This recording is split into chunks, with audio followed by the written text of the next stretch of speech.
Hello again. Today we are doing a how-to guide on building maps in Forge. How not to be a noob on the world of Xbox Live. Today we're talking about the base areas and the weapon balances of the map and the themes.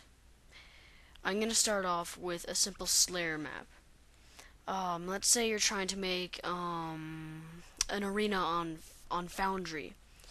Usually arenas are symmetrical and have balanced weapons and only about 2 power weapons due to the fact that arenas are usually small and the spawn points are scattered in one area per team or randomly throughout the middle of the arena. So the longer respawn time on normal weapons and a shorter respawn time with power weapons but with less clips. That is actually to balance out the power of each teams.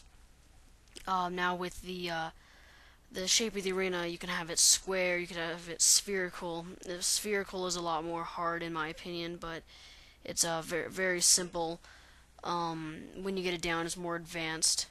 But usually with squares, it's easier, less rewarding though, because the overall base areas aren't as complex, so you can't do as much things as you could with a square than you could with, of course, a circle or even a triangle.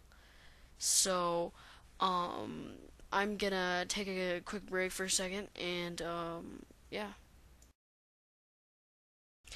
Okay, I am back. I had to get a drink. Anyways, this is continuing. So, what you want to do with an arena, if you just wanted base leveled, then you can usually have it interlocked and maybe floating in the air. In fact, with just have one base on the left side to the bottom, and the other part of the base, the other player's base to the top to the right. It makes a yin yang type feel.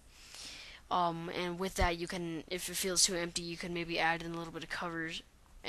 Now, usually people, when they hear MLG or symmetrical arenas, they deliberately avoid it due to the fact that they just don't like the whole idea of it.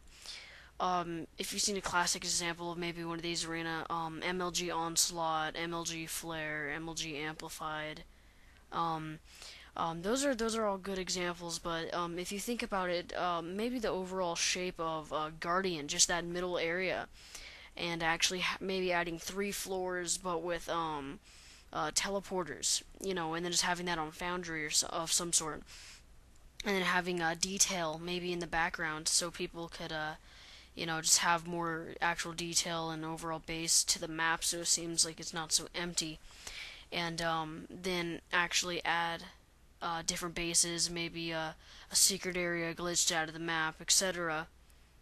So now I'm going to talk about the infinite budget glitch, the newest version of it that I had just recently found out. If you were to put something down, like let's say a double box, you go up to it and hit X, and then you go to runtime minimum and then +1. So basically, every time you lay one down, it'll be, so let's say you have 2, it'll be on 3. You have 3 down, it'll be on 4. You do this with every object. Usually you can have 2 people, which is actually pretty much recommended. So hold on a minute here. Okay, one thing you can do for things you don't even have to or want to place is you can have a friend join, or you can have a guest. You can lay one thing down, then have your friend lay another thing down. For example, it could be a barrel. You put the barrel down and you do the the tactic I just told you, and then keep it under X so it's like you're still viewing the stats of this barrel, and have your friend delete his, and then while you're still viewing the stats, have your friend delete yours. It'll be over that, so then you do that with every object, and you don't even have to place all those objects down, so you can save budget, time, and room, and the map won't look like crap. Also, another thing, if you want to do that with weaponry, is you delete everything on the map except for plasma weaponry. That's only talking about plasma pistol and plasma rifle. Put it on instant respawn, put 2, and then put the up one on the minimum. Um, View the stats for the weapon, and then have your friend delete both of them while you're still viewing the stats, start a new round, and place a new plasma rifle exactly where it originally was, and it should give you infinite budget for weapons. And you need to do that with every plasma weapon on the map.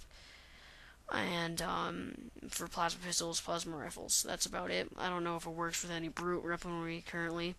It only works with plasma. So, that is about it for now. Stay tuned for the next episode of How To Guide by Zetascythe.